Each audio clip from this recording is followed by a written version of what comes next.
안녕하십니까. 행복한 아침 이재용입니다. 안녕하세요. 장예인입니다. 오늘은 6월 23일 수요일이고요. 연예가 소식 준비해놨는데 그 전에 어제 뉴스부터 정리해드리겠습니다. 네, 첫 번째 소식부터 전해드리겠습니다. 경기도 이천의 쿠팡 물류센터 화재. 현재는 완전히 진화됐지만 이 마을 피해는 상당히 심각합니다. 검댕들이 논과 밭의 나라와 작물을 망쳤고요. 현장에서 1km가량 떨어진 하천 주변에서 붕어, 잉어, 꺽지, 피라미 등 다양한 종류의 물고기 1000마리가 죽은 채 발견됐습니다. 이천시청 관계자는 진화 작업에서 사용한 소화수에 섞인 계면 활성제가 원인인 것으로 추정된다고 설명했습니다. 정확한 원인을 파악하기 위해 이 폐사한 물고기 시료를 국립과학수사연구원에 보내 정밀 분석을 의뢰했고요. 하천물을 채취해 경기도 보건환경연구원에 수질 분석을 의뢰했다고 밝혔습니다. 더운 여름은 원래 이사 비수기로 전세 물건도 쌓이는 게 일반적이죠. 그런데 올 여름 서울은 봄보다도 전세 물건이 더 줄었다고 합니다. 서울 아파트 전세 매물은 19,700여 건으로 1년 전하고 비교하면 절반도 안 되고요. 전세 매물이 2만 건대 아래로 떨어진 건 5개월 만에 처음이라고 그러는데 올해 아파트 공시가격 급등의 여파로 종합부동산세와 재산세 등 보유세 부담이 가중된 집주인들은 전세보다 월세 세입자를 선호하고 있고 정부가 지속적으로 양도소득세 감면 혜택을 줄이고 집주인들의 실거주 의무를 강화하는 것도 전세집 감소 원인으로 꼽고 있습니다. 이런 수급 불균형은 아파트 전세값을 끌어올리고 전세 시장 불안은 매매 가격을 밀어올리고 있습니다. 전월세 상한제 도입 등 임대차법 개정이 촉발한 작년 하반기 전세 대란의 버금가는 2차 전세 쇼크가 올 것이라는 우려가 나오고 있습니다. 앞서 정부는 백신 접종 이후 사망하거나 중증 장애를 얻게 되는 경우 역학조사를 통해 인과성이 인정되면 최대 4억 3,700여만 원을 일시 보상금으로 지급하겠다고 밝힌 바 있는데요. 하지만 이 전체 평균 보상액은 12만 원대라고 합니다. 지난 18일 기준 피해 보상이 결정된 353건, 그중 30만 원 이상의 고액 보상은 4건뿐이었고요. 최고 금액은 298만 원에 그쳤습니다. MRI 검사료나 영양주사제 비용은 제외됐고요. 전체 치료 기간 중 일정 기간의 치료비만 인정되기도 했습니다. 이에 대해 방역당국은 인과성 인정을 전제로 적절한 보상이 이루어지고 있다는 입장인데요. 하지만 이 다수 이상 반응 신고가 반려되거나 백신 접종과 인과성이 인정된 사례도 낮은 보상을 받자 까다로운 현행 백신 보상 체계를 완화해야 한다는 목소리가 나오고 있습니다. 네, 이어서 코로나19 소식입니다.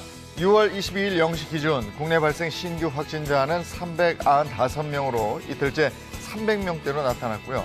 총 누적 확진자 수는 15만 1,900여 명으로 확인이 됐습니다. 이어서 코로나19 백신 접종 현황입니다. 22일 0시 기준 백신 총 1차 누적 접종은 1,503만 9,990여 명으로 집계가 됐고 2차 접종자는 총 416만 7,530여 명으로 집계가 됐습니다. 네, 이어서 오늘 날씨 소식 전해드리겠습니다. 오늘 전국의 하늘 표정 대체로 흐린 가운데 어제처럼 오늘도 곳곳에 비 예보 나와 있습니다. 낮부터 밤 사이 전국 대부분 지역 돌풍과 천둥 번개를 동반한 요란한 소나기가 지나겠고요. 내륙 지역을 중심으로는 우박이 떨어지기도 하겠습니다.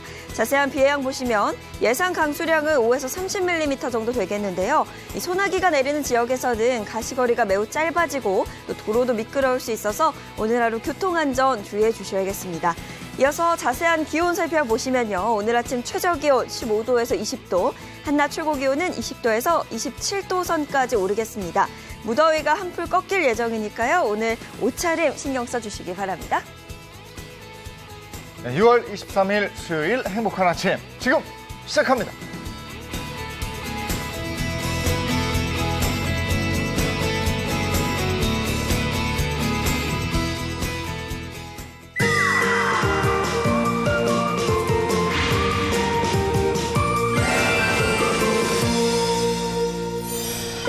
우리 사회의 기대 수명이 100세를 바라보고 있죠. 실제로 통계청 발표에 의하면 2019년 기대 수명이 83.3세로 되어 있습니다. 그러니까 네. 이제는 정말 일반적으로 한 100세까지 사는 시대가 될 것 같아요. 그렇게 생각해야 될 것 네. 같아요. 그래서 저는 요즘 하고 있는 생각이 이 건강도 연금처럼 젊은 시절부터 좀 차근차근 챙겨놔야겠다는 생각이 들고요. 뭐 사실 안 중요한 것이 없겠습니다만 최근에 치아가 한번 크게 아프고 나서 네. 저는 이 치아 건강이 정말 중요하구나 이런 생각을 근데 했습니다. 뭐 차곡차곡 건강 잘 챙기고 있잖아요. 네. 거기다가 제가 보니까 왜 오복 중에 으뜸은 치아라고 그랬는데 뭐 치아 보면 이렇게 가지런하고 아주 타고났어요, 복을. 근데 사실 하얗고 가지런한 치아를 보면 인상도 환해 보이고 아유, 그럼요. 보기에도 너무 좋잖아요. 네. 자, 그래서 오늘은 대한치과교정학회 관계자를 모시고 관련된 이야기를 좀 나눠보도록 하겠습니다. 한정훈 이사님 어서 오세요. 반갑습니다. 네, 안녕하세요. 대한치과교정학회 한종훈 이사입니다. 네, 어서 오세요. 자, 먼저 대한치과교정학회가 어떤 일을 하는 곳인지 그것부터 좀 짚어봐야 될 것 같아요. 네, 대한치과교정학회는 교정치료를 전문으로 하는 치과의사들이 모여서 논문이나 환자 치료 케이스를 가지고 연구, 토론하는 학술단체입니다. 하지만 이러한 학술활동 이외에도 간혹 검증되지 않는 방법으로 환자를 치료한다거나 지나치게 상업적으로 환자를 유치한 다음에 끝까지 책임질 일을 하지 않는 등 비윤리적인 회원들을 지도하고 징계하는 일도 하고 있습니다. 네. 자, 그래서 오늘은요, 이 한종훈 이사와 함께 10년 젊어지는 치아 관리법에 대한 이야기를 좀 나눠보도록 하겠습니다. 네, 하나하나 살펴보겠습니다. 첫 번째입니다. 10년 젊어지는 치아 관리법. 하얀 이를 만들려면 치아 미백을 해라. 네, 치아가 누러면 실제 자기 나이보다 나이가 들어 보인다는 거는 경험적으로 많이 아실 거예요. 네. 치아가 누래지는 것도 일종의 노화 현상인데 네. 치아를 오랜 기간 사용하게 되면 치아 겉면에 투명한 범랑질이 닳게 되고 그 안에 누런 빛깔의 상아질 색깔이 비쳐 보여서 치아가 누래지는 겁니다. 예. 네. 이러한 노화 현상에 의한 원인 이외에도 선천적으로 요즘에 다른 분들보다 누런 치아를 타고나시는 분들도 많이 네. 있고요. 네. 또 요즘에는 커피나 음료 같은 거를 많이 드시잖아요. 네네. 이런 음료에 색소가 치아 표면에 착색이 되어가지고 치아가 누런 젊은 분들이 요즘은 많습니다. 근데 이미 누렇게 변한 치아를 하얗게 만드는 치료법이 또 있다면서요? 네, 치료 효과가 즉시 나타나는 레이저 치아 미백이 있습니다. 착색된 치아 표면에다가 고농도의 미백제를 도포한 다음에 30분가량 미백 광선이나 레이저를 쪼이게 되면 치아를 밝게 만들 수가 있습니다. 치아 표면을 깎는 것이 아니기 때문에 치아의 손상이 전혀 없고요. 치과의사 관리하에 잇몸 등 연조직을 갖다가 보호하면서 진행해서 굉장히 안전한 수식입니다. 네. 예. 솔직히 말씀드리면 저도 꾸준히 치아 미백 가서 그래, 받고 하는 거예요? 있습니다. 네, 그럼요. 그래서 그래서 역시 이렇게, 네. 피부나 이나 다 관리를 해야 되는 거예요. 자, 알겠습니다. 10년 젊어지는 치아 관리법 두 번째 보겠습니다. 가지런한 이를 만들려면 교정치료 요즘 많이 하거든요. 많이 하죠. 아마 지금 그 TV를 시청하고 계신 분들 중에서도 교정치료에 대해서 관심 있고 고민 있으신 분들 굉장히 많으실 텐데 우선 이 교정치료는 대체 왜 해야 되는 걸까요? 치아 교정 치료는 크게 세 가지 목적이 있습니다. 첫 번째는 위아래이들 맞닿지 않는 부종교합을 치료하는 것이고 두 번째는 치아를 건강하고 오래 유지하려고 하는 목적이 있고요. 네. 세 번째는 더 예뻐지려고 하는 심미적인 목적이 있습니다. 맞습니다. 근데 이게 이제 교정을 하려면 치료 시기가 굉장히 중요하다 이런 얘기를 들어서 언제가 가장 적절한 시기인 거예요? 교정 치료의 시기는 사람마다 다 다를 수가 있는데요. 일단 자녀분이 어리다고 하면 초등학교 입학할 때쯤 전문가로부터 상담을 받아보시는 네. 것이 굉장히 중요하고요. 일반적으로는 영구 치아가 어느 정도 나고 난 뒤인 초등학교 5학년에서 초등학교 6학년 때쯤 치열 교정을 시작하게 되지만 네. 간혹 위턱 아래턱 균형이 안 맞아서 턱 교정을 해야 된다고 하는 경우라든가 영구치 맹출 공간이 부족한 경우에는 조금 더 일찍 해야 될 수도 있습니다. 네. 내가 이걸 치료를 해야 되겠다 하면 치과 선택이 역시 중요하잖아요. 어떻게 선택을 해야 됩니까? 많은 치과 의사분들이 열심히 교정 치료를 진행하고 계시는데 막상 병원을 방문을 하셨는데 저희 치과에서는 교정 치료를 하지 않습니다라고 말하는 것을 들어보신 적이 있을 거예요. 네네. 무슨 얘기냐면 교정 치료는 고도의 진료 기법이 필요한 진료로서 네. 치과 교정과 전문의 혹은 치과 교정학을 특별히 공부한 치과 의사가 교정 치료를 잘 할 수 있습니다. 네. 따라서 병원을 선택하기 전에 미리 교정 의사가 있는지 알아보시는 게 굉장히 중요하고 네. 잘 모르실 경우에는 네. 모든 교정 의사가 등록되어 있는 것은 아니지만 대한치과교정학회 홈페이지에서 우리 지역 교정의사 찾기를 해보시는 것도 추천드릴 수 있는 방법입니다. 네. 아니 길거리를 다니다 보거나 또 뭐 지하철이나 버스 타면 네. 그 교정 치과에 대한 광고라고 그럽니까? 굉장히 많죠. 네, 많아요. 어. 그러니까 어떻게 해야 될까, 어디를 가야 될까 잘 모르겠더라고요. 그래서 본격적으로 한번 알아보려고 합니다. 똑똑한 교정치과 선택법 저희가 준비를 했는데요. 자, 우선 땡땡땡땡 의사가 꾸준히 치료하는 곳입니다. 아주 훌륭한 의사가. 정답은요? 네, 정답은 바로 교정치과 의사가 꾸준히 진료하는 곳입니다.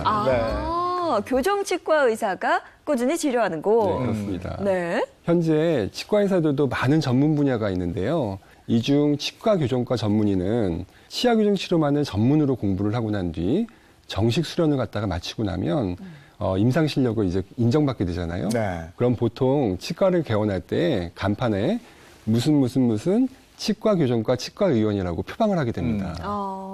자, 두 번째 똑똑한 교정치과 선택법입니다. 집 또는 회사에서 땡땡땡 치과. 저건 바로 나옵니다. 뭐죠? 저 멀면 안 돼요. 맞아요. 멀면 안 가죠. 집 근처에 있는 치과를 저도 다니고 있거든요. 네. 맞나요? 네, 맞습니다. 정답은 바로 집 혹은 네. 직장에서 가까운 치과입니다. 맞습니다. 간혹 장치가 중간에 떨어진다던가 네. 치료용 철사가 움직여가지고 점막을 찌르게 되면 많이 불편하시겠죠. 네. 네, 그럴 때 즉각 방문해서 조치를 받으려면 아무래도 가까운 곳이 많이 유리할 것 같습니다. 네, 이 부분은 저희 둘 다 잘하고 있었네요. 네, 네. 집 근처에 가까워야 치과를. 돼. 그럼요. 다니고 있었고. 자, 세 번째 똑똑한 교정치과 선택법입니다. 자, 한번 볼까요? 땡땡땡과 땡땡땡땡 잘 설명하는 치과. 뭐든지 하여간 잘 설명해 주시면 좋죠. 네? 근데 뭐와 뭘 특별히 해야 뭘까요? 되나? 예. 좀 어려운데요. 네, 정답은 바로 부작용과 주의사항을 잘 설명하는 치과입니다. 예. 네. 치아 교정 치료 도중에 원인이 특별히 없는데도 치아 뿌리가 짧아지는 경우도 간혹 있고요. 또 환자분들이 양치질을 잘하지 못해가지고 충치나 잇몸에 염증이 생기는 경우도 많이 있습니다. 이런 부작용에 대해서 환자분들에게 꼼꼼하고 차분하게 잘 설명하는 치과가 신뢰할 만한 곳이라고 할 수 있겠습니다. 네. 그러면 반대로 이런 치과는 가시면 안 됩니다. 하는 치과는 어떤 치과입니까? 참 대답하기 어려운 질문이신데요. 개인적으로 생각하는 네. 첫 번째는 교정의사가 너무 자주 바뀌는 병원입니다. 교정치료는 적어도 1년 이상 기간을 필요로 하는데 물론 병원마다 사정이 있어서 교정의사가 바뀔 수도 있겠지만 주치의가 너무 자주 바뀌게 되면 새로운 의사가 환자의 상태를 파악하고 진료를 진행하는 데 있어서 어려움이 많을 수밖에 없습니다. 네. 두 번째는 지나치게 상업적인 치과는 피하시는 게 좋습니다. 싸고 좋은 것은 없다는 말 들어보신 적 있으시죠? 네. 네, 마찬가지로 지나친 진료비 할인 이벤트를 내세우는 병원은 박리담의식으로 공장에서 물건을 만들듯이 진료를 하여 진료의 질이 떨어질 확률이 매우 높습니다. 예. 그런 병원은 각별히 주의해서 가시고 네. 그다음에 아까 초등학교 5, 6학년 뭐 요때 교정하면 좋다고 말씀하셨잖아요. 근데 네. 나이가 들어서 불편함을 그때서야 느끼는 경우도 있거든요. 이제 좀 여유가 생겨서 좀 하자. 네. 근데 이 이가 다 굳어진 거 아닌가 이런 생각을 하게 돼요. 괜찮습니까? 교정치료의 목적은 치아 건강을 유지하는 데 있어요. 네. 교정치료를 하게 되면 잇몸이나 치아가 나빠지는 것을 막아줄 수가 있기 때문에 나이가 들었다고 해서 절대로 주저하실 필요가 없습니다. 그러면 성인 치아 교정 시에 주의해야 될 부분도 있을까요? 성인 치아 교정 시 만성질환의 관리가 선행되어야 합니다. 중장년층 분들 같은 경우에는 골다공증, 고유관절염, 당뇨병과 같은 지병을 갖고 계신 경우가 많은데 네. 이는 교정치료 결과에 악영향을 미칠 수가 있어요. 음. 예를 들어서 골다공증, 고유관절염 약을 드시는 경우에는 치아 이동 속도가 매우 느려질 수가 있고 심할 경우에는 치아를 뽑고 난 자리에 뼈에 골괴사가 일어날 수가 있기 때문에 특별히 조심을 하셔야 됩니다. 네. 알겠습니다. 10년 젊게 10년 젊어지는 치아 관리법 함께 알아보고 있습니다. 하얀 미소를 만들려면 필요한 건 뭘까? 스케일링. 스케일링. 이것도 굉장히 중요한 부분이죠. 네. 이거는 스케일링은 도움이 되더라고요. 맞아요. 요즘에 네네. 그죠? 1년에 한 번인가 두 번? 네. 네. 1년에 한 번 보험이 되어 한 번, 있습니다. 한 번. 네. 네, 우리나라는 2013년 7월부터 만 20세 이상 연 1회 스케일링 건강보험 급여화 정책을 시행 중인데요. 가까운 치과를 방문하시면 보험 적용이 되는지 쉽게 확인이 가능하니까 주저하지 마시고 스케일링을 받으러 치과를 방문하시는 것을 추천드립니다. 네. 근데 오히려 스케일링을 하면 뭐 이에 약간 구멍이 뚫리는 것 같다 이렇게 말하는 분들도 계시거든요. 저도 환자들로부터 가끔 그런 질문을 받습니다만 네. 절대로 그렇지 않습니다. 스케일링으로 치석을 제거하게 되면 빨갛게 부어있던 잇몸이 가라앉게 되고 미세한 틈새가 보일 수가 있는데 그걸 보고 환자분들이 치아 사이가 벌어졌다고 오해를 하시는 거거든요. 네. 그런데 그런 분들일수록 스케일링을 더 자주 받으셔야 됩니다. 왜냐하면 잇몸이 나쁘다는 증거니까요. 네. 주기적인 스케일링과 올바른 양치질이 구강 건강을 지키는 가장 중요한 예방 치료법입니다. 네. 기원이 오늘 나와주셨으니까 이 얘기는 더 해야 되겠다 하는 게 있으면 좀 해주시죠. 교정 치료는 치료 기간이 굉장히 길고 중간에 병원을 바꾸는 것이 매우 어렵습니다. 저희 대한치과교정학회 홈페이지에서는 1차적으로 검증된 교정 의사를 찾아보실 수가 있고 또 교정 치료에 관해서 궁금해하시는 것들을 위해 알려드리기 위해서 유튜브 공식 채널을 운영 중이니까 대한치과교정학회를 검색해 보시는 것도 좋겠습니다. 네, 알겠습니다. 10년 젊어지는 치아 관리법에 대해서 알아봤습니다. 지금까지 좋은 말씀 전해주신 한종훈 이사님 고맙습니다. 네, 감사합니다. 감사합니다.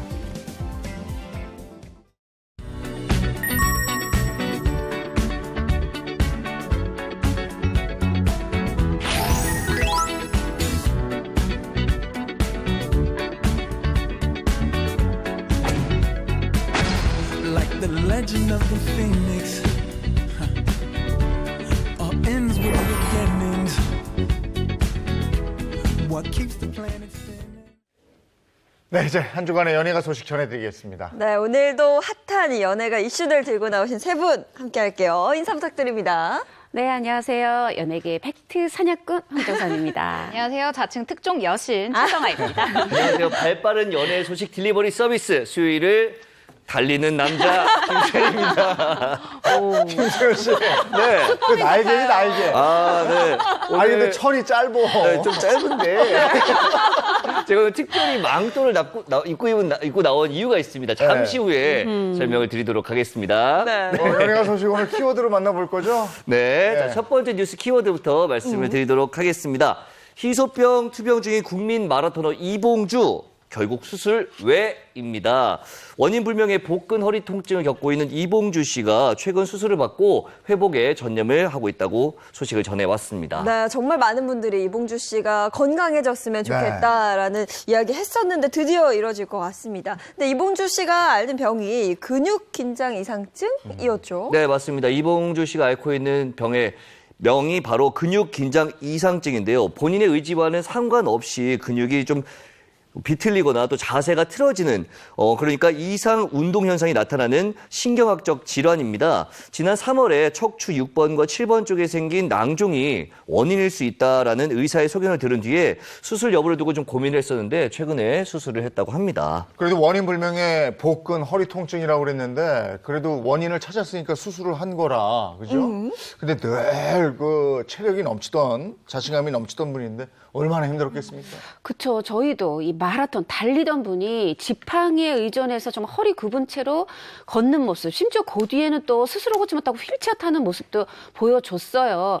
우리 마음이 이런데 어머니 마음은 얼마나 아팠을까요? 당시 어머님이 다 잘 될 거야, 곧 나을 거야 이렇게 힘을 불어넣어 주셨었는데 어머니의 기도가 통한 것 같습니다. 듣기로는 수술 시간이 길었다고 그러던데 글쎄요, 이봉주 씨 건강 상태는 지금 어떻습니까? 네, 일단 이봉주 씨의 수술 이 시간이 무려 6시간 30분이나 걸렸다고 해요. 그런데 네. 정말 다행히도 수술 경과가 아주 좋다고 합니다. 일단 수술 전까지 있었던 이게 가장 힘들었었던 이 경련 증상이 없어졌다고 하거든요. 이런 희소식이 들려서 팬들이 좀 안심하고 있는 상황입니다. 네, 수술 후에 현재 또 열심히 회복 중에 있다고 하는데요. 건강한 모습으로 다시 볼 수 있길 바라겠습니다. 자, 다음 소식 한번 키워드로 만나볼까요? 네, 다음 키워드 배우 강수연 10여 년 만에 복귀하다입니다. 네. 아주 반가운 소식이죠. 그러네요. 강수연 네. 씨가 무려 10여 년 만에 SF 영화로 컴백을 한다고 합니다.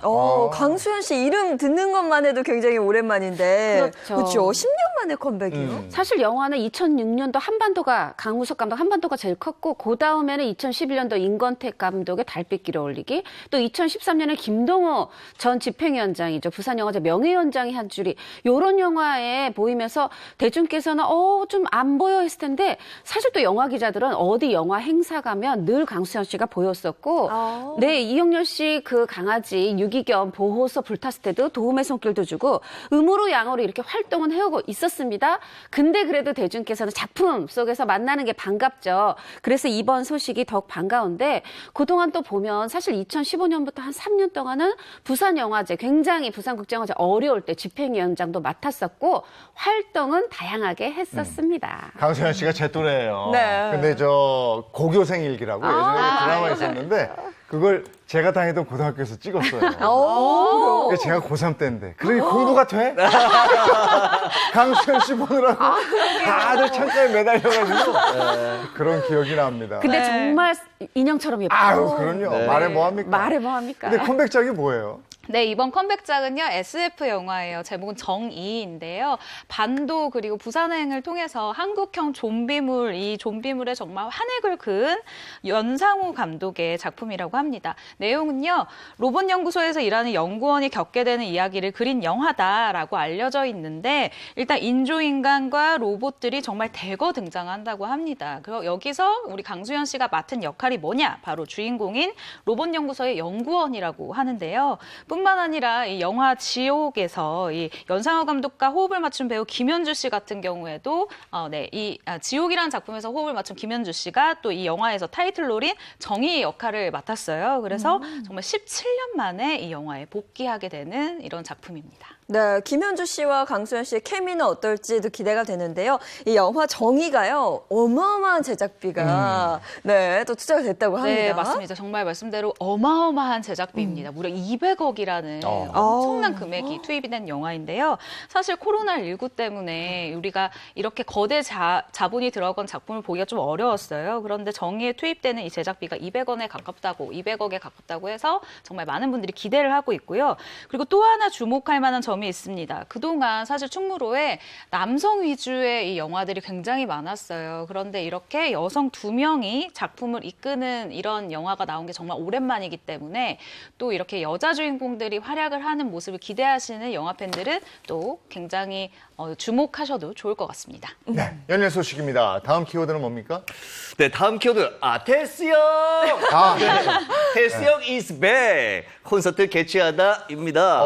영원한 오빠 가왕이죠. 나훈아 씨 소식인데요. 나훈아 씨가 다시 한번 콘서트를 열면서 전국을 들썩들썩하게 뒤흔들 예정이라고 합니다. 다시 한번 이 테스형 열풍이 불 것 같은데 사실 지난해였나요? 그 연말 콘서트 개최하려다가 결국 무산이 됐었죠. 네, 그렇습니다. 지난해 나훈아 씨는 정말 테스형, 그 나훈아 열풍 신드롬을 일으켰었는데요.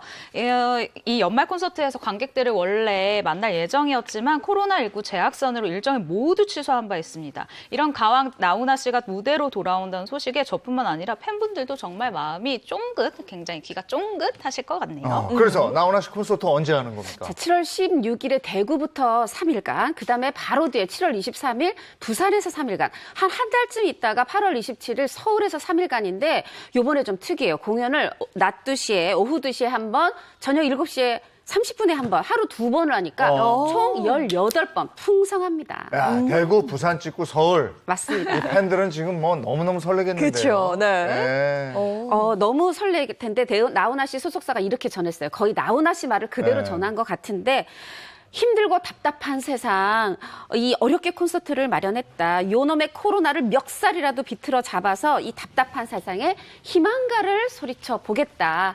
기대하겠습니다. 야, 저도 한번 보고 싶은데 벌써 매진되겠어요.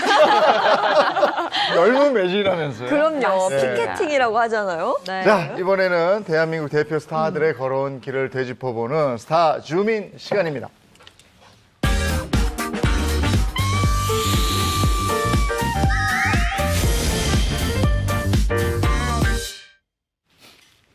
요즘 애들 드라마 봅니까? 요즘 드라마는 어떤 게 또 유행이에요? 저는 좀 마인이라는 그렇지. 여성 주인공 네. 김세영 씨, 이보영 씨 또 보고 있고 네. 하나는 라켓 소년단이 또 재밌더라고요. 네, 스포츠 드라마 좀 잘 되기는 거. 그래서 마이는 네. 또 잠깐 또 출연했었거든요. 그래요? 네네네. 아주 재밌는 드라마예요. 최정화 기자는 어떤 드라마 좋아해요? 아니, 저는 일단 기본적으로 미남이 주인공인 이런 드라마 위주로 보기 때문에 요즘 가장 최근에 재밌게 봤었던 건 역시 송중기 씨가 나왔던 빈센조였어요. 그거 인기였더라고요. 그렇죠. 네. 역시 최정화 기자는 저랑 취향이 비슷하네요.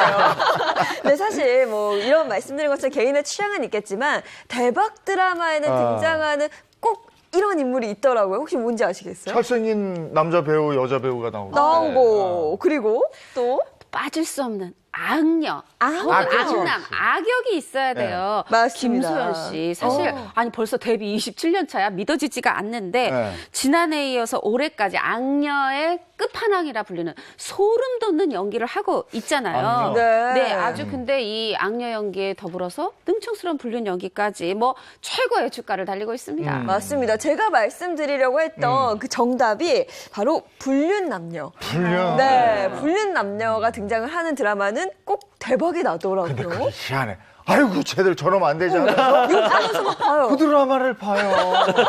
어? 왜 그러는 거야, 맞아요. 왜? 그러니까요. 욕하는 맛도 있고 이게 집안에 보면 그런 일들이 그렇게 없지 않아요. 하다 보니까 마음을 대입해서 막 화를 쏟아낼 수 있어서 통쾌한 것 같아요. 네, 그 말씀해주신 김소연 씨 같은 경우는 S본부 드라마 펜트하우스에서 정말 그 욕망의 소프라노로 등장을 하는데 이분도 불륜녀고 근데 김소연 씨 같은 경우에 이런 악역한 경우가 그렇게 많지는 않은 걸로 알거든요.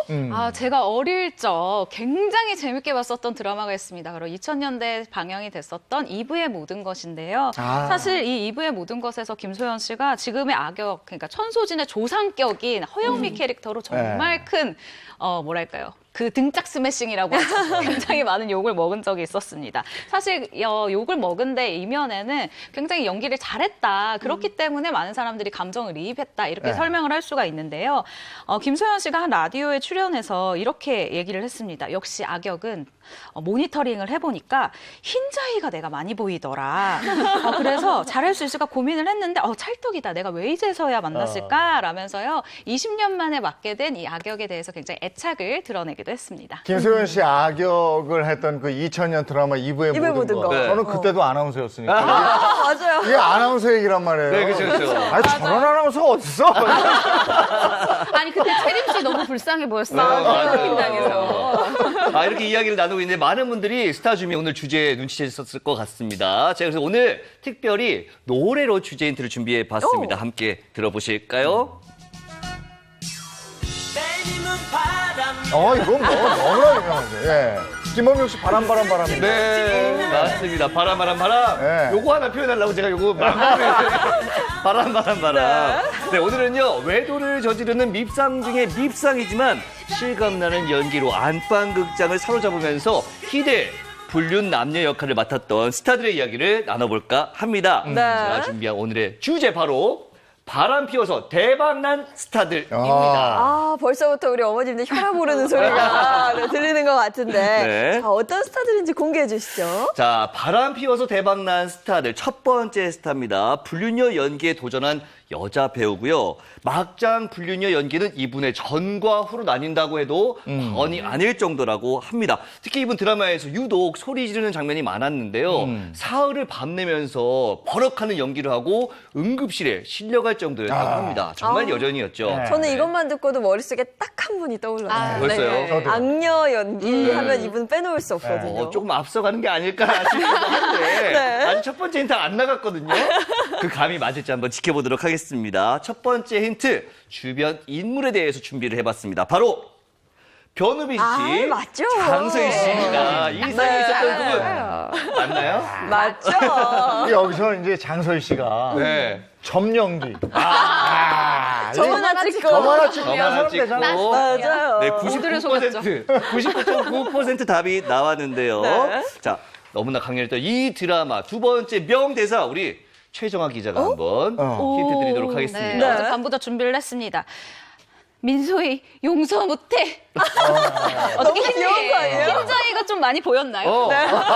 요즘에 연기학원 다니세요. 많이 좋아하셨어요. 장수원을 자, 잡겠습니다. 민소희 바로 알죠. 용서 못해. 바로 배우 김서영 씨. 김세영 씨 정답입니다. 맞죠?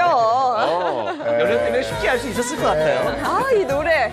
이 노래도 너무 익숙한 노래가 나오는 거죠. 정말 저때 오만하면 사람들 점 찍었거든요. 화만 나게 하면 너 날밖에 할 거야 하면 점 찍고. 이때 사실 컬러링으로 이 노래를 해놓는 학생들도 진짜 많았어요. 이 김세영 씨가 열연한 드라마 아내의 유혹 끝난 지 벌써 10년이 지났는데 야 배우들의 연기 잊을 수가 없잖아요. 맞아요. 그렇죠, 네. 그렇죠. 아내의 유혹이 어떤 내용이었죠? 간단하게 설명을 드리면 이제 현모양처였던 아내를 남편이 버리게 되고요. 이 아내분, 버림당한 아내가 정말 그야말로 이 요부가 돼서 돌아옵니다. 그래서 이 남편을 다시 꼬신 뒤에 파멸에 이르게 만드는 복수극이라고 볼 수 있습니다.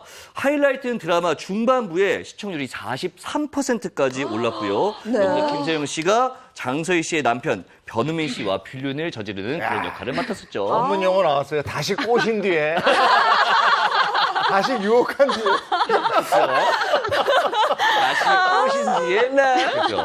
그죠. 맞습니다. 근데 이 당시에 정말 인기가 대단했던 게요. 다음 날 되면 그냥 거의 매일매일이었죠. 네. 아내용 얘기만 했어요. 그렇죠. 맞습니다. 정확히 2008년이었는데 네. 아니 이게 주말 드라마도 아니고 무슨 수목 드라마도 아니고 일일 드라마인데 일일 드라마인데. 이렇게 인기가 대단했어요. 매일 이 얘기밖에 안 했던 것 같아요. 그런데 요 드라마가요. 7시 20분에서 8시 요때 방영이 되거든요.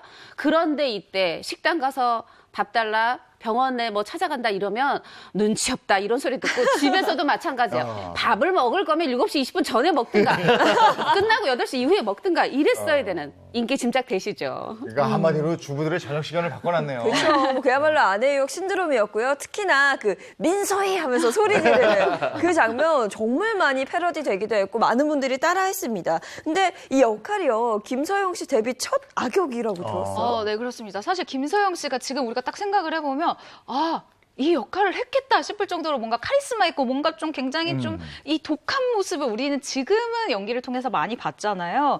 그리고 굴륜녀에 맞는 굉장히 찰떡 연기로 아주 얄밉다. 한 대 딱 쥐어박았으면 좋겠다. 이런 원성을 제대로 받으면서 시청자들에게 합격점을 받았는데요. 사실 믿기지 않겠지만 이 역할은 김서영 씨의 데뷔 후 첫 악역이라고 합니다. 그리고 첫 악역인데다가 그 소위 얘기하는 지르는 막 민소희 이렇게 계속해서 지르는 이런 연기가 굉장히 많았었고요. 네. 또 김서영 씨가 몸을 아끼지 않는 열연이 또 굉장히 많았어요. 그래서 굉장히 많은 분들이 이건 진짜 완벽한 캐스팅이다라는 맞아요. 얘기를 했었죠.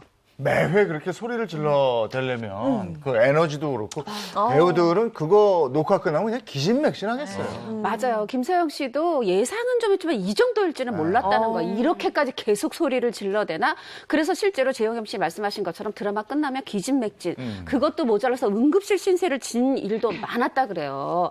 그냥 가서 링거 한 대 맞아야 그 또 촬영할 수 있는 거죠. 매일매일 촬영을 해야 되니까. 그런데 워낙 반응도 좋고 시청률도 좋으니까 시청자 사랑에 힘입어서 매일매일 힘을 냈다고 합니다. 그런데 이렇게 응급실을 갈 수밖에 없었던 이유가 있었는데 일단 김서영 씨가 아내의 유혹에 출연해서 하루에 많게는 막 거의 30씬을 소리를 지르는 역할을 했었대요. 근데 사실 한 번만 질러도 너무 힘든데 이게 30씬 문장이 몇 개입니까? 이렇게 지르다 보니까 이건 나중에 뇌가 숨을 못 쉰다라는 이렇게 느낌이 올 정도였고 그리고 탈모 증세까지 올 정도로 굉장히 힘이 들었어요. 네. 네, 그런데 힘들었던 만큼 정말 많은 대중들에게 큰 사랑을 받았잖아요. 근데 또 예상치 못한 후폭풍이 찾아왔다고요. 이렇게 악녀 연기 너무 잘하면 이 장희빈에서 윤여정 씨 이렇게 포스터에 눈 이렇게 모양 이렇게 이제 시청자분들이 길거리에 붙은 벽 포스터 파놓듯이 이게 뭔가 미움을 받잖아요. 그런데 이게 그냥 미움만 받는 게 아니에요. 거기다 광고 주가 떨어지면서 광고가 들어오질 않아요. 그리고 어디든 걸어다니면 주변에 따가운 시선 받아야 되죠. 아니 이게 그런데도 불구하고 사실 김세영 씨는 그런 악녀치고는 굉장히 칭찬을 많이 받았어요. 왜냐하면 연기가 너무 완벽했던 거예요. 그래서 이 어떤 불륜 소재의 복수극이지만 불륜녀는 보통 눈총만 받았거든요. 네. 김세영 씨는 연기 칭찬도 많이 받았습니다. 그래서 드라마 보면서도 연기라는 거 아는데도 진짜 아니야? 막 이러면서 그렇게 오해하는 경우도 있거든요. 네, 촉이 좋으시네요. 약간 김서영 씨가 조금만 성격이 녹아있다 라고 아주 쿨하게 인정을 했었는데요. 김서영 씨가 굉장히 도시적인 외모로 굉장히 좀 부잣집 딸일 것 같다라고 생각하시는 분들이 많은데 사실은 이 이미지와 달리 넉넉하지 못한 집에 일남 이녀 중 둘째로 자랐다고 합니다. 둘째 인생, 제 동생을 봐도 살짝 그런 게 이제 언니가 주는 옷을 물려 입어야 되죠. 언니보다 먼저 옷 입기도 조금 애매하죠. 근데 맞아요. 또 집에서는 아들이 또 하나니까 또 우리 막내 하면서 막내를 챙기죠. 그러니까 둘째는 중간에 껴서 내가 하고 싶은 걸 다 할 수가 없는 상황이었던 거예요. 그리고 극 중에서 이 김서영 씨가 친구네 집에 맡겨져서 이 뿌죽 자란 그런 역할을 맡았는데요. 이 배역이 자신의 어릴 적 기분을 많이 담아서 연기한 인물이었다고 합니다. 그래서 소리를 지를 때 더 감정 실어서 으악 이렇게 소리를 질렀다고 얘기를 하더라고요. 근데 원래 불륜녀 역할이 아니었다면서 네. 처음에는 장서희 씨 그 현모양처 역할로 캐스팅이 됐다고. 맞습니다. 아내 유혹, 이 주인공 역할, 현모양처 역할로 캐스팅이 됐는데 사실 그때 장서희 씨가 3년 만에 드라마 복귀를 하게 돼요. 그러면서 이 주인공 역할이 맡겨지고 악녀 역할로 김서영 씨가 된 거예요. 본인이 원했던 상황은 아닌데 김서영 씨도 그래, 우리 드라마가 잘 되려면 장서희 3년 만에 복귀 역할 필요하겠다 생각을 했고 사실 또 장서희 씨만 잘했으면 이렇게 대박 안 나거든요. 김서영 씨가 굉장히 캐릭터 분석 잘해야 연기 시작하는 사람이에요. 팽팽하게 두 사람이 맞붙은 어떻게 하면 선역과 악역이 너무 잘해서 대박이 났죠. 지금은 뭐 잘 됐습니다만 그 당시에는 주인공 욕심도 있고 원하던 배역이 아니어서 좀 아쉬웠을 것 같은데요. 그렇죠. 사실 김서영 씨가 맡은 이 배역이 우리가 지금은 와 김서영 진짜 잘했어라고 하지만 처음만 해도 비중 있는 조연. 이렇게 해서 악역이다라고 얘기를 했었는데요. 사실 이 소식을 처음 듣고는 실망감이 너무 크죠. 그래서 이틀간 정말 펑펑 집에서 울었다고 합니다. 그러면서도 그래 사실 장서희 씨 효과가 더 클 거라고 인정은 했다. 그래 이렇게 가자라고 하면서 애써 마음을 추스려서 현장에 복귀를 했다고 해요. 네, 그래도 대단한 게 결국 김서영 씨는 이 드라마로 인해서 상까지 받았잖아요. 그렇죠. 김서영 씨가 드라마 아내의 유혹을 통해서 2009년도 S본부 연기대상 연속금 부분에서 이제 여자 연기상을 수상하는 이 기쁨을 누렸다고 하거든요. 그런데 무려 이 상이 데뷔한 지 14년 만에 악역으로 이 열연을 해서 처음 받는 상이었다고 합니다. 그랬군요. 자, 이번에 다음 스타 얘기 들어가겠습니다. 자, 두 번째 스타 소개해드리도록 하겠습니다. 이분은요, 불륜을 저지른 남편에게 배신을 당한 역할을 맡았고요. 극 중에서 아픔과 분노를 아주 극적으로 잘 표현하면서 2020년을 빛낸 탤런트 1위에 꼽힌 분입니다. 그런데 이분 이미 오래전에 다른 사람의 남편과 불륜을 저지르는 그런 역할을 한 적이 있었다고 합니다. 오래전에 네. 아직은 감이 잘 안 오는데 네. 연결이 돼 있던 배우들이 누구였을까요? 자, 연결이 되어 있던 배우들 제가 힌트로 준비를 했습니다. 바로 이분들과 삼각관계에 빠졌었는데요. 김상중 씨, 배종옥 배종옥 씨입니다. 씨. 네. 이 두 사람이 극 중에서 이제 부부로 나오고요. 이 지금 말씀드린 스타분이 네. 이분의 남편들을 유혹하는 불륜을 저지르는 네. 역할을 맡았습니다. 설명을 조금 덧붙이면 1990년대에 탑스타로 자리 잡은 이분 한동안 결혼과 육아로 방송이 좀 뜸했었거든요. 그런데 이렇게 불륜 역할로 다시 복귀하게 되면서 이 드라마를 통해서 대상까지 받았다고 합니다. 이거 한마디로 이거예요. 친구의 친구를 사랑했네 이거거든요. 네네. 극 중에서 김상수 씨가 외도남이었고 배종옥 씨가 이제 친구였던 그렇죠, 거죠. 그렇죠. 부인이었죠. 자, 요 다음 힌트는 최정화 기자가 준비했다. 거의 이번에도요? 거의 오늘 뭐 김서영 씨 빙의해서 또 제가 준비한 두 번째 힌트 또 명대사인데요. 일단 이 명대사를 들으면 많은 분들이 정말 피가 거꾸로 솟는 기분을 느끼실 그래요? 거예요. 이 대사가 뭐냐? 나 네 남편 사랑해. 네 남편은 나 사랑하고. 얄미워. 면접에서 딱 그렇게 얘기하는 거예요? 그렇게 얘기를 합니다. 네. 뭘 그냥 그렇군요. 그쵸, 보통은 아니 그러려고 했던 건 아닌데 네. 막 이렇게 해야 되는데. 이러니까 그렇죠. 김채연 얘기가 나오고 하는 거예요. 대사가 정말 파격적이었어요. 이게 네. 김수현 작가의 드라마였죠. 맞습니다. 김수현 작가의 특유의 필력으로 정말 수많은 명대사가 나온 드라마였고요. 평균 시청률이 30% 안팎을 유지하면서 최종적으로 38.7%까지 찍었다고 합니다. 아, 이거 알겠어요. 네. 내 남자의 여자. 그래서 정말 연기 잘했죠. 네. 김희애 씨 김희애 얘기하면 씨. 김희애 씨 정답입니다. 야. 맞죠. 근데 사실 김희애 씨 하면 이 노래 기억나시죠? 이 노래도 드라마 정말. 보시는 분들 다 딱 이 OST 듣자마자 네. 아 이거였어 하실 텐데 네. 사실 김일 씨는 지금 화면 나오고 있습니다만 굉장히 우아한 이미지를 가지고 있는데 이 드라마에서는 정말 헤어스타일부터 굉장히 화제였어요. 그렇죠. 원래 평상시에 좀 늘 생머리로 단아한 머리를 좀 보여주셨었는데요. 이 당시에 화려하게 머리를 싹 볶아버리고 그야말로 판무파탈 스타일을 한 채 키스씬, 배드씬 등 파격적인 연기를 선보였습니다. 드라마 제목이 바로 내 남자의 여자였죠. 그 네. 내 남자의 여자는 어떤 내용이었어요? 아, 내 남자 여자 굉장히 화가 납니다. 가장 친한 친구의 남편을 유혹을 해서 불륜을 저지르는 그런 드라마입니다. 굉장히 화가 나죠. 그 친구하고 원한이 있었나? 너무 남편을 사랑한 거죠. 남의 남편을. 그러면서 굉장한 연기적으로 호평을 받은 것과 동시에 많은 사람들의 공분을 사기도 했었습니다. 네, 극중이 배종옥 씨의 언니 역할은 하유미 씨가 이 불륜녀 역할한 김희애 씨를 응징하면서 그 격투씬 있거든요. 지금도 SNS에도 보이더라고요. 네. 네. 여배우들끼리 치고받고 몸싸움까지 하는 그런 장면이었잖아요. 네, 맞습니다. 실제로 하유미 씨가 이 장면을 완벽하게 소화를 하기 위해서 이것을 배웠습니다. 뭘까요? 바로 격투기. 내가 정말 김희애를 잘 때려줄 거다라고 이제 시청자들의 분을 풀어줄 거야라는 마음으로 종합 격투기를 배워서 두 이 분이 장면을 원한이 있었나? 네, 이 장면을 찍었다고 하거든요. 사실 이 장면 같은 경우에는 김희애 씨의 굉장히 도발적인 애정 표현과 덧붙여서 이 내 남자의 여자 초반 시청률 상승에 굉장히 크게 기여를 한 이 명장면으로 손꼽히고 있습니다. 사실 이 장면이 나간 후에 저도 생생하게 기억이 나는데 저희 어머니도 옆에서 내가 보는 내가 속이 다 시원하다라고 얘기를 하시기도 하고 이 당시 프로그램 게시판을 보면 너무 사실적이다. 사실 이 장면 한 번은 나와줘야 됐다라고 하면서 굉장히 막 찬사를 보내는 분들이 많았다고 합니다. 그리고요, 하유미 씨 같은 경우에는 아마 많은 전국의 여성분들이 이렇게 생각하실 거예요. 어디선가 동생에게 무슨 일이 생기면 어디선가 달려오는 국민 언니, 정말 사인 언니로 정말 많은 사람들의 사랑을 받기도 했습니다. 네, 그런데 김희애 씨가 보여준 이 완벽한 불륜 연기 때문에 오히려 이상한 소문이 퍼졌다고 하던데요. 그렇죠. 호사다마라고 하나요? 좋은 일 쭉 이어지는데 나한데없이 남편하고 파경한 거 아니야? 별거 한 거 아니야? 이런 파경설, 별거설이 돌게 됐어요. 왜 그런 완벽한 연기가 이렇게 별거설까지 갔느냐? 이제 드라마에서 보면 뭔가 그 농도 짙은 애정씬도 있고 격정적인 사랑의 표현도 있고 사실 좀 드라마치고는 깜짝 놀랄 노출씬도 있었어요. 하다 보니까 아니 남편하고 사이가 좋은데 저런 것까지 다 이렇게 난데없는 이상한 방향으로 억측을 하면서 그 별거설, 파경설이 돌게 됐습니다. 연기는 연기일 뿐인데 그렇게 안 보일 정도로 리얼했다는 건데요. 김혜 씨 부부 같은 경우는 연예계에 굉장히 소문난 인고 부부잖아요.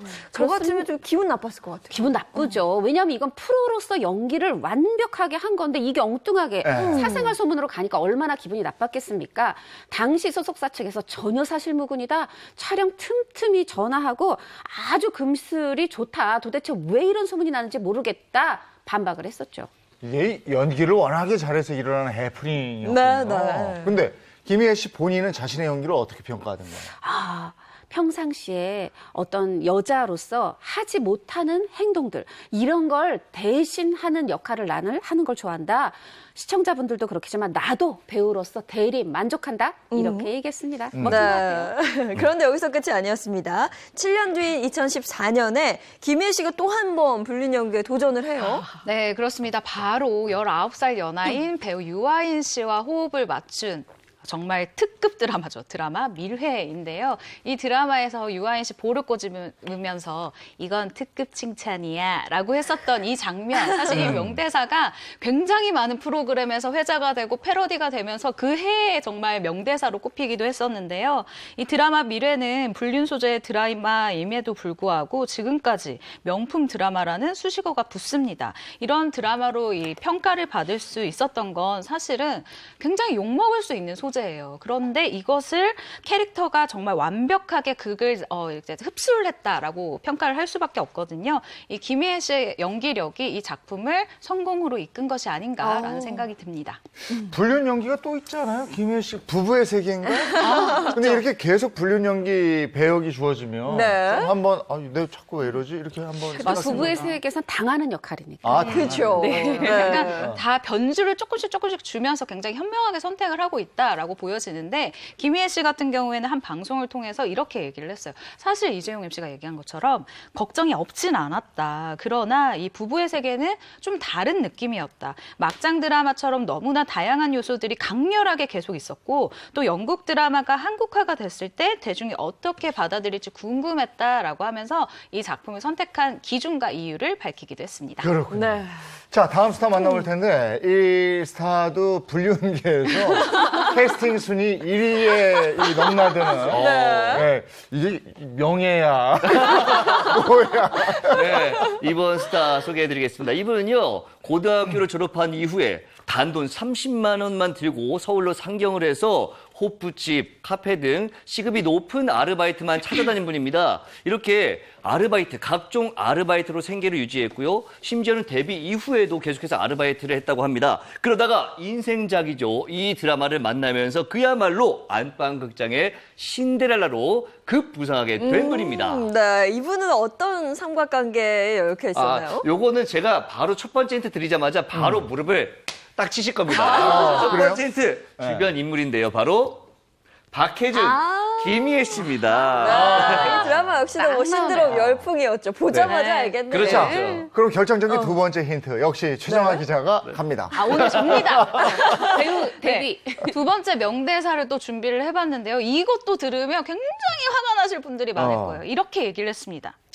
나 만나는 사람이 유부남이거든요. 씩 웃으면서 맞아. 한쪽만 올라가야 기억나. 한쪽만. 기억나. 네. 누군지 알죠. 다 같이 한번 외쳐볼까요? 바로 한소희 씨. 정답입니다. 맞죠? 네. 한소희 씨. 정말 부부의 세계에서 신답지 않은 명연기 보여줬죠. 안정적인 연기를 보여줬어요. 네, 맞습니다. 지난 2017년도에 한소희 씨가 데뷔를 했는데 현재 방영작까지 총 8편의 드라마를 촬영을 했어요. 그런데 그중에서 이 8편 중에서 무려 3편이 불륜녀 역할을 맡았다고 합니다. 이렇게 되면 보통은 내 이미지가 너무 불륜녀로 굳어지는 거 아니야? 이럴 수 있었을 텐데. 한소희 씨는 어땠어요? 한소희 씨가 사실 인터뷰를 해보면 굉장히 똑똑한 배우예요. 그래서 이 인터뷰에서 이렇게 얘기를 한 적이 있었는데요. 이 드라마 부부의 세계 속에서 이 역할에 대해서 이렇게 얘기를 하더라고요.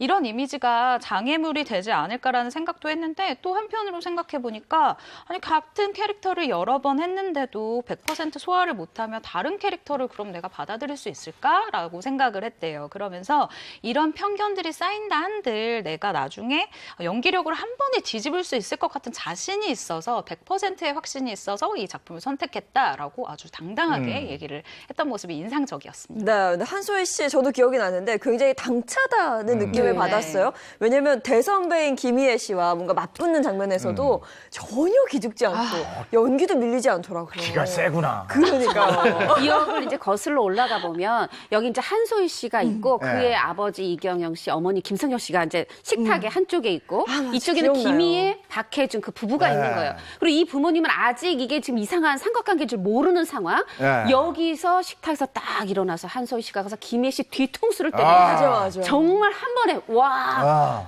그 놀라운 장면. 한소희 씨 굉장히 부담이 컸다 그래요.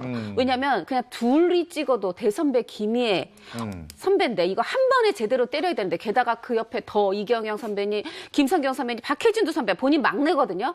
그러나 당차게 해냈습니다. 얘가 세야 돼. 기가 좀 있어야 돼요. 그럼 맞아. 거기서 주눅 들면 연기 안 되는 거죠. 다음 씨 못 넘어가죠. 근데 어쨌든 2020년 지난해는 한소희 씨한테 대단하네요. 광고기까지 접수하지 않았습니까? 네, 그렇습니다. 사실 지난해 같은 경우에는 부부의 세계 혹은 부부의 세계 패러디를 안 본 사람이 없다라는 얘기가 나올 정도로 정말 인기가 있는 드라마, 여기에 한소희라는 이름을 널리 알릴 수 있는 작품이었다라고 말해도 정말 과언이 아닌데 이 인지도 역시 시청률처럼 폭발적으로 상승을 해서요. 말씀 프로그램처럼 이 광고를 접수를 했습니다. 일단 부부의 세계 종영 후에 CF 퀸으로 등극을 하게 되는데요. 작년 한 해만 무려 14편의 광고를 찍었어요. 화장품부터 주얼리, 헤어, 신발, 의류, 음료, 건강식품 등 정말 말만 해도 정말 하루를 한 소위의 하루를 찍을 수 있을 정도로 많은 광고를 섭렵했다고 합니다. 야, 종합소득세 많이 냈겠네. 내도 좋죠. 사실 한솔 씨 좀 어려웠던 걸로 알려져 있으니까. 네, 근데 정말 요즘에는요, 틀면 나온다는 말처럼 네. 1년이 드라마 끝난 지 지났음에도 불구하고 CF도 정말 많이 찍고 여전히 인기 대단해요. 사실 이 부분을 저희가 눈여겨봐야 하는데요. 한소희 씨가 이제 반짝 스타가 아니라는 점이에요. 일단 연기력을 입증을 받았고 미모 역시 인정을 했다는 소리로 보이는데 사실 올해만 해도 금융, 의료, 식품, 화장품 등 무려 5개의 광고를 또 찍었어요. 네. 사실 불륜녀 역할을 맡고도 이렇게 스타덤에 오른 이후에 이렇게 인기를 쭉 끌고 나가는 건 이분이 분명 스타성이 있다라는 이야기입니다. 요즘에도 작품이 줄을 섰다면서요. 맞습니다. 지금도 알고 있지만 여기서 요즘 가장 핫하다는 남자 배우 송강 씨랑 케미 보여주고 있는데 뿐이 아니라 이 제작사들이 한소희의 차차차기작이라도 내가 됐으면 좋겠다. 오히려 이 간택을 선택을 기다리는 입장이고요. 아니 그뿐이 아니라 뭐 그 요즘에 새 작품이 나왔다 그러면 다들 우리 한번 어떻게 되든 여기 한소희네 소속사에 갖다 놔 줘보자 이런 분위기라고 하는데 이유가 있습니다. 일단 기본적으로 연기력이 안정적인 연기력이 잘해요. 바탕이 돼 있고 네. 뭔가 고급스럽고 그 이미지가 있어요. 20대 워너비죠. 그래서 20대 여자 배우들 가운데 섭외 1순위라고 합니다. 네, 앞으로도 활발한 활동 기대하겠습니다. 자, 이어서 다음 스타 소개해 주시죠. 자, 이제 불륜남 순서로 넘어가 보도록 이번엔 하겠습니다. 불륜남. 이번에도 네. 사극 드라마로 시청률 50%에 육박하는 시청률을 기록하면서 그야말로 사극 신드롬을 불러일으켰던 분입니다. 왕 전문 배우인데요. 2014년 주말극에서는 정말로 국민 아버지로 열연을 하기도 했었는데 네. 하지만 이전 25년 전에는요, 애절한 멜로 연기를 완벽하게 소화해내면서 중년 멜로 장인으로 불리기도 했습니다. 아니 왕 역할의 국민 아버지의 아버지. 멜로에 네. 그러면 거의 모든 걸 섭렵했다는 건데. 그렇죠, 그렇죠. 이분 상대 역으로 나오고 이랬던 배우들은 누구였어요? 아직 조금 감이 안 오죠? 네. 어렵죠? 어려워요. 자, 첫 번째 힌트로 드리도록 하겠습니다. 바로 황신혜. 이은경입니다. 감이 좀 오시나요? 이 드라마에서 황신혜 씨가 네. 이분과 사랑에 빠지는 유부녀 역할을 했고요. 네. 이은경 씨가 이분의 아내 역할을 맡았다고 합니다. 이 명대사 같은 게 많을 뿐인데 이분이. 이분들 감이 오시나요? 감을 잡으셨네요. 슬슬 이제 감을 잡고 계신데 제가 두 번째 힌트 드리면은 네. 다시 한번 물어보죠. 두 번째입니다. 네, 자, 네. 두 번째 힌트 음악으로 준비했는데요. 바로 그 유명한 이 드라마의 OST입니다. 아이. 자, 두 번 나가죠? 진짜 무릎을 탁 치게 되네요. 네, 우리 이재용 MC님 정답을 정확히 알고 계시는 것 같은데 유동근 씨 아닙니까? 유동근 씨 네. 정답입니다. 바람 피어서 대박난 스타들에 대한 얘기를 나누고 있는데 사실 유동근 씨 하면 뭐 사극에서 앞서 말씀드린 그럼요. 것처럼 왕 역할이 좀 익숙한데 파격적인 또 불륜 연기를 하셨어요. 뭐 요새 중년 로맨스, 그레이 로맨스 이런 말 쓰는데 사실 이미 1996년에 그 어떤 이 말의 시작이 된 분이 유동근 씨였어요. 이 드라마 애인, 뭔가 이 불륜의 드라마의 격이 좀 달랐달까? 결이 달랐달까? 하면서 이 유동근 씨가 맡은 이 남자도 굉장히 감성적이고 로맨틱하고 그러면서 우리 여자들의 마음을 말하자면 손 한 번 탁 터치 없이 마음을 잡는 그런 역할을 했는데 정말 불륜남 계보가 있다면 그 시조새 격에 해당하는 분입니다. 시조새. 그 유동근 씨의 상대 역할이었던 황신혜 씨가 한 방송에서 이런 이야기를 해요. 자, 드라마 A는 불륜으로 이슈가 된 첫 드라마다. 그러니까 당시에 인기도 대단했을 것 같고요. 이게 어떤 드라마였어요? 그렇죠. 이 드라마 A는요, 사회적으로 안정이 됐으나 저마다 고독을 안고 사는 이 30대 남성이 겪는 사랑의 관점을 이제 표현한 드라마다라고 얘기할 수 있는데요. 사실 A는 이전까지만 해도 이 불륜이라는 소재 자체가 굉장히 진부하고 상투적이다. 그냥 네. 극적인 요소를 위해서 쓰는 굉장히 쉬운 소재다라고 저평 평가가 되어 있었는데 사실 이때 당시 M사의 이 이창순 PD가요. 이 소재 자체를 굉장히 좀 사실 이렇게 얘기를 해도 될까 모르겠는데 뭔가 아름다워 보이는 영상미로 또 촬영을 했어요. 네. 그러면서 불륜 드라마의 새 지평을 열었다라는 평가를 열었는데 시청률도 응답을 했습니다. 무려 30%를 육박하면서 넘기도 하면서 신드롬적인 인기를 얻었는데요. 사실은 이 96년도라고 하면 이 창작물 표현에 대해서 지금보다 조금 더 제약이 많고 딱딱하던 시절이잖아요. 그런 사회 분위기를 고려했을 때 사실 이것을 이런 식으로 표현을 한다라는 것 자체가 굉장히 좀 당시만 해도 굉장히 네. 획기적이었고 어느 정도였냐면 96년도에 국정감사에서 질타를 받을 정도로 전 국민이 아는 드라마로 이제 올라갔다고. 네. 네. 불륜은 사실은 죄의식을 갖고 숨어 지내야 되는데 네. 여기서 이걸 너무 로맨틱하게 그린 거죠. 그쵸. 그래서 야 이거 뭐지? 했던 이래도 그런 되나? 기억이 있는데 네. 왜냐면 두 사람의 심리, 그러니까 네. 보통 불륜 드라마는 사건으로 치고 받고 머리끄댕이 잡고 예. 하는데 여기선 두 인물의 심리를 아주 섬세하게 표현하면서 마치 두 사람의 사랑을 지금 옹호하는 거냐? 이래서 국정감사까지 갔던 거죠. 네. 근데 유동근 씨의 상대 역이 그 황신혜 씨 컴퓨터 미인이라고 불렸잖아요. 네. 당시 아내 전인아 씨가 좀 질투하지 않았을까 그런 생각도 드는데요. 그쵸. 얼마 전에 그러니까 전인아 씨가 한 예능 프로그램에 나와서 좀 지났으니까 얘기를 한다라고 하면서 당시에 이 입장을 살짝 녹여서 얘기를 했는데 일단 황신혜 씨랑 이 예능에 같이 출연을 했어요. 그런데 이렇게 얘기를 하는데요. 상대 여배우가 내 남편의 상대 여배우가 너무 예쁘니까 보면서 나도 같이 설렜어요. 그리고 두 사람이 키스씬을 하게 되면 내가 숨이 멎었다. 갑자기 이렇게 나오면 약간 깜짝깜짝 나도 놀랐다라고 얘기를 하는데요. 같이 출연한 황신혜 씨가 워낙 털털하고 또 두 분이 워낙 친하잖아요. 그래서 짓궂게 이렇게 물어본 거예요. 아니 그러면 키스씬 볼 땐 어땠어요 마음이? 이렇게 물어보니까 전인아 씨가 이렇게 얘기를 합니다. 우리 그때 신혼이었는데 너 같으면 좋았겠니? 아주 솔직하게 이야기를 하는 모습이 인상적이었습니다. 그렇겠죠. 아니 게다가 전인아 씨가 네. 좀 속을 부글부글 할 만한 게 당시 인터뷰에서 유동건 씨가 이렇게 얘기합니다. 여기저기서 불륜이라고들 떠드는데 난 그렇게 생각하지 않는다. 아니 결혼한 사람은 사랑할 권리가 없냐. 만나서 좀 고민도 나누고 위로를 해주는 거 뭐 어떠냐. 제가 보기엔 배역에 너무 몰입하셨어요. 몰입해서. 그러네요. 네. 그런 모든 권리를 포기하는 게 결혼이죠. 정답이네. 벌써. 그리고 유동근 씨 그때 입고 나왔던 블루 셔츠인가요? 그거 아주 유행이었어요. 그렇죠. 원래 그 당시까지만 해도 이 남자분들이 이제 흰색 셔츠만 입는 것이 약간 어떤 분위기였는데 이렇게 블루 좀 짙은 색깔로 옷을 입고 나왔거든요. 근데 이 스타일링을 아내이신 전인아 씨가 해줬다고 합니다.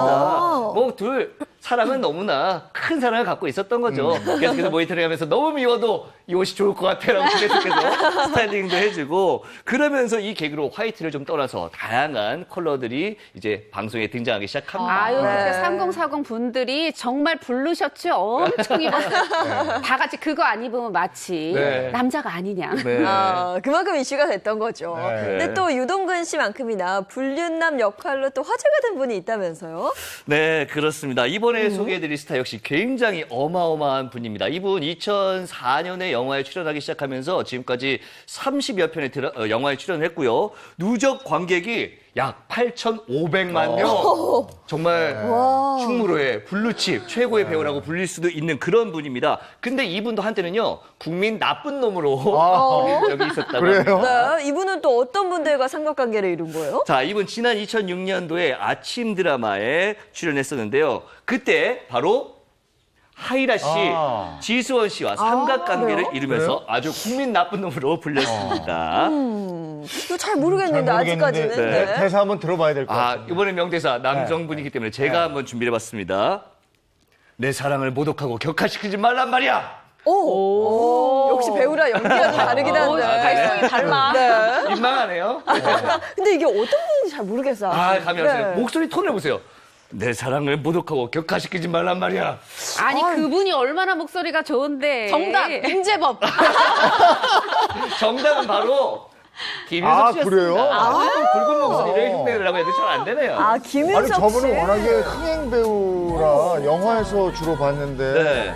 김윤석 씨 출연한 드라마가 어떤 드라마인지. 네, 이게 2006년도에 방영된 드라마인데요. 있을 때 잘해라는 드라마였습니다. 최고 시청률이 21.3%를 기록한 만큼 그야말로 아침 드라마에 우리 주부들의 리모컨을 장악한 드라마라고 볼 수 있고요. 내용 또한 굉장히 흥미진진했습니다. 이혼율이 높아진 상황 속에서 아직도 수많은 여성들이 그늘에 가려진 채 겪고 있는 이혼, 그리고 그 이후의 문제점들, 그리고 이혼의 후유증과 상처를 오순애라는 주인공을 통해서 면밀히 짚어보는 그런 드라마였습니다. 네, 이 드라마에서 김윤석 씨는 아내를 두고 바람을 핀 것도 모자라서 아주 당당하게 뭐 어쩌라고 들킨 후에도 뭐 어떡하란 말이야.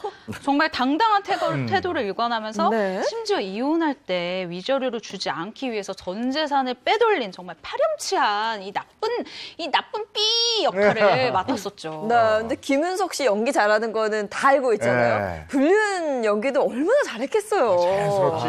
네. 얼마나 잘했겠습니까? 정말 이때 연기 너무 잘했거든요. 그래서 매일 아침 욕을 먹고 시작하지만 이게 다 시청자분들의 관심과 사랑이니 좋게 생각하고 있다.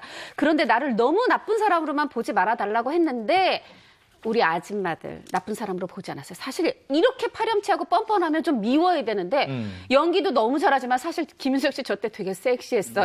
그래서 네. 우리 주비들이 아침에 설레면서 빨리들 좀 나가라. 나중에 편히 혼자 좀 보게.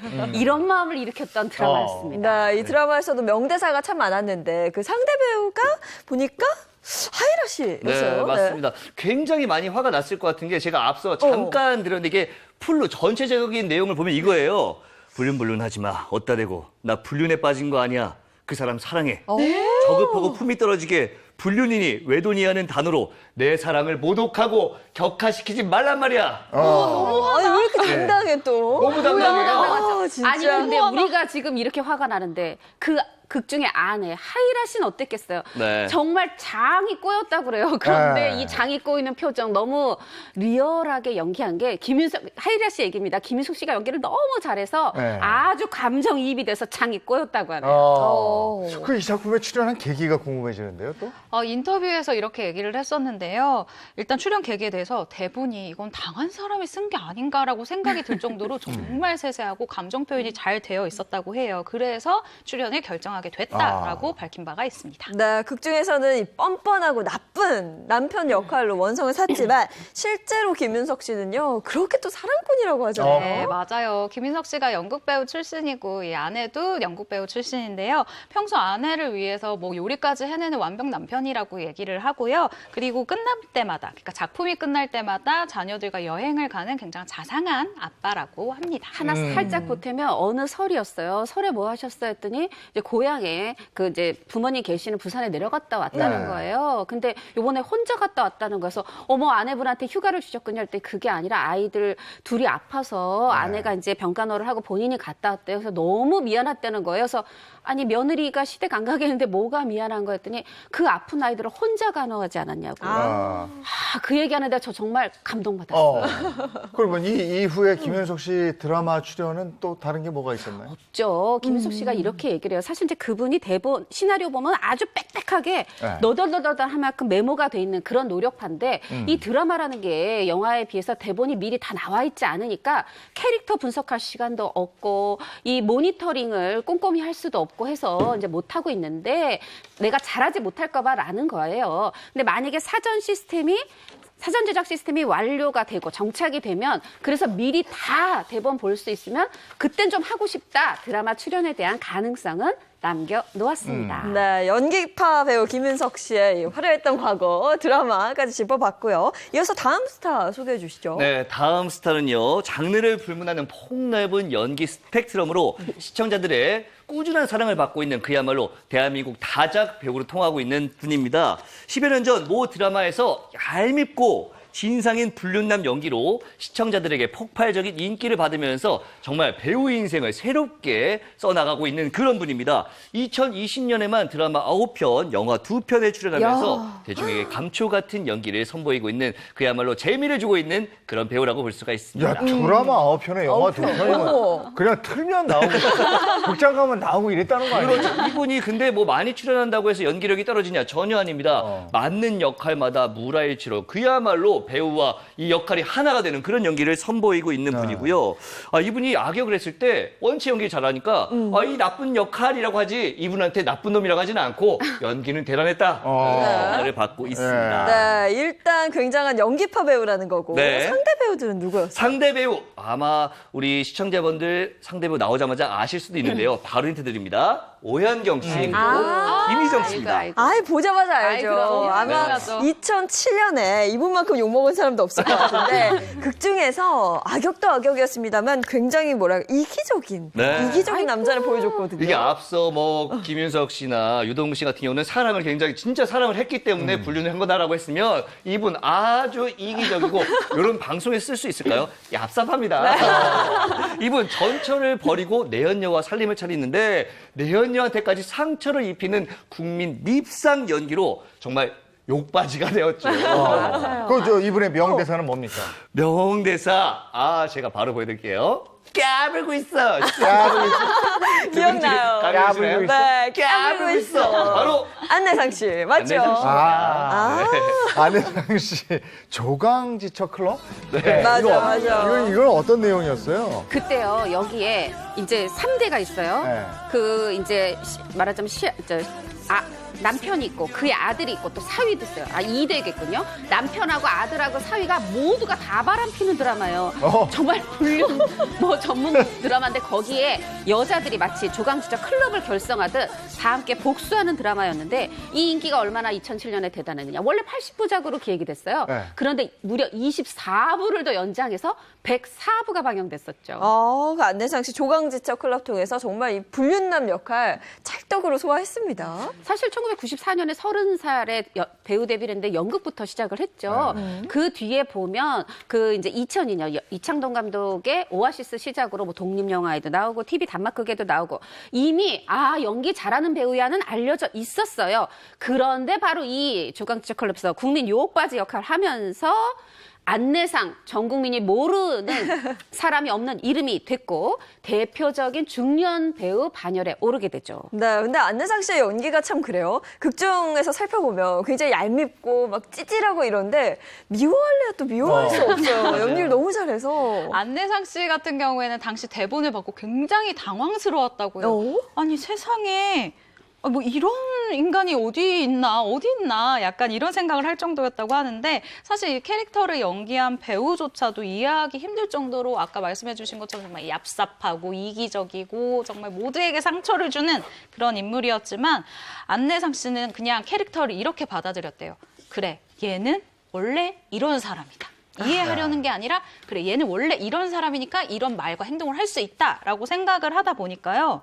뭔가 내가 이해받아야 한다라는 역으로 이런 무서움이나 공포감이 굉장히 다 사라졌다고 해요. 그러면서 부담감도 없어지고 연기를 하다 보니까 재밌고 면역도 됐다라고 얘기를 했습니다. 그때 당시 인터뷰할 때 진짜 보통 다 유동근 씨나 김윤석 씨처럼 이 배역을 옹호하잖아요. 그 배역의 변호인이 되는데 안내상 씨는 나도 이해 못해요.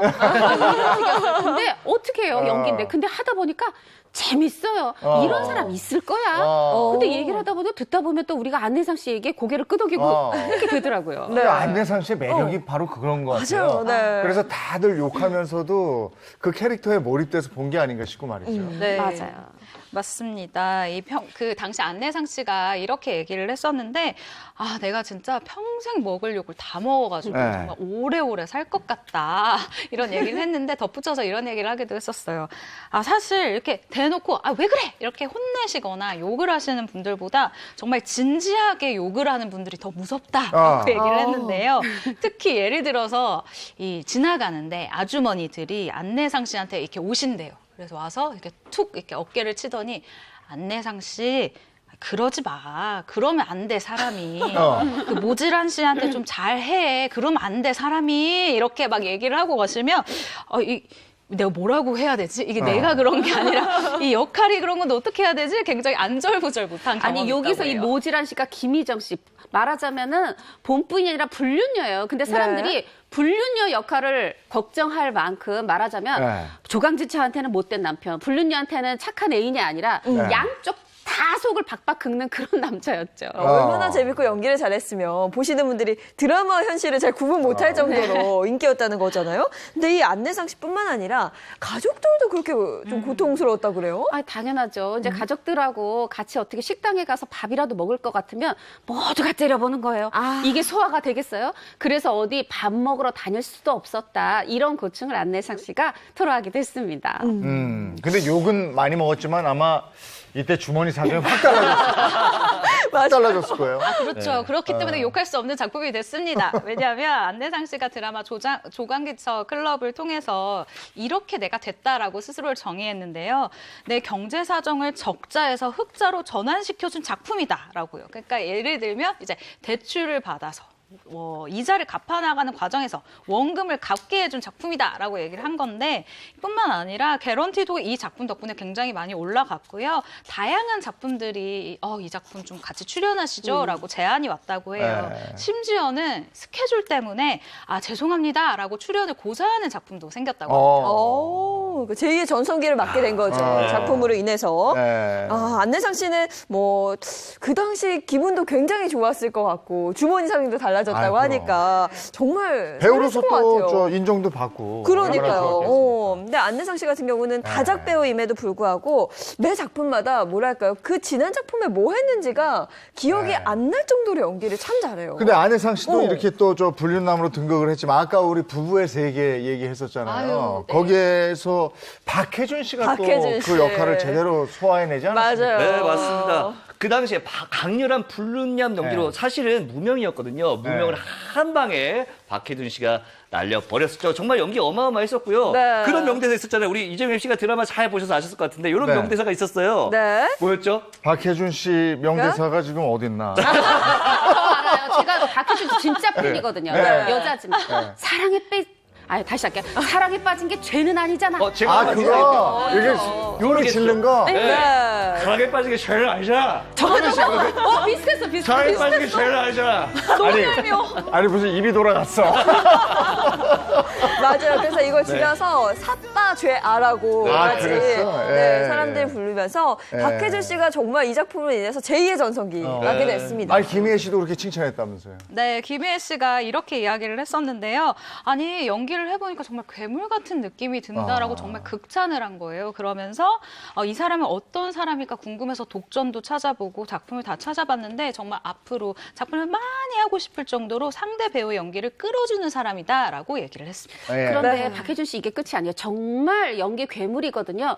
조만간 만화가 지망생으로 또 돌아온다고 하니까 기다려 주십시오. 자, 오늘 바람 피워서 대박난 스타들 얘기를 해봤는데 야, 이 연기력들이 역시 그 불륜남 불륜녀 역할은 아무나 하는 게 아니라 이게 소화가 돼야죠. 연기력이 기본. 그래요. 예, 잘 들었습니다. 고맙습니다. 고맙습니다. 오늘 아침에 반소매 입고 나오는데 약간 이렇게 되더라고요. 그렇죠. 살짝 날씨 선선하죠. 어제도 좀 갑작스럽게 소나기 내리면서 많은 분들 당황하셨을 텐데 오늘도 마찬가지라고 합니다. 날도 선선하니까요. 외출하실 때 옷차림 신경 쓰시기 바랍니다. 좋은 하루 보내시고요. 저희는 내일 아침 7시 30분 더 알찬 내용 가지고 돌아올게요. 행복한 아침, 행복한 하루 되십시오. 고맙습니다. 고맙습니다.